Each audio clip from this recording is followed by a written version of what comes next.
पाकिस्तान में corona virus की तीसरी लहर शिद्दत इख्तियार करती जा रही है, जिसके पेश नज़र इस्लामाबाद में स्मार्ट लॉकडाउन की पॉलिसी पर अमल किया जा रहा है।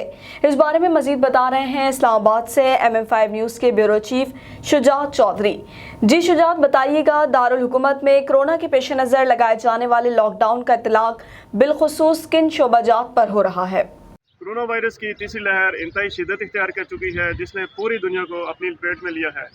ताहम इन खदशात के पेश नज़र NCAC की जानब से कोरोना वायरस के हवाले से वाज़ा करदा पॉलिसीज़ के मुताबिक ज़िला इंतज़ामिया ने नोटिफिकेशन जारी किया था कि तमाम तरह की तजारती सरगर्मियाँ हफ्ते में 3 रोज़ मुकम्मल तौर पर बंद रहेंगी, जिन पर सख्ती से अमल दरामद किया जा रहा है। ताहम रेस्तरान, मेडिकल स्टोर्स और करियाना स्टोर्स को SOPs पर अमल करते हुए अपनी तजारती सरगर्मियाँ जारी रखने की इजाज़त दी गई है और खिलाफ वर्जी करने वालों के खिलाफ भारी जुर्माने आयद किए जा रहे हैं और उनके खिलाफ कानूनी कार्रवाई की जा रही है। जी बहुत शुक्रिया शुजात, तफसीलात से आगाह करने के लिए।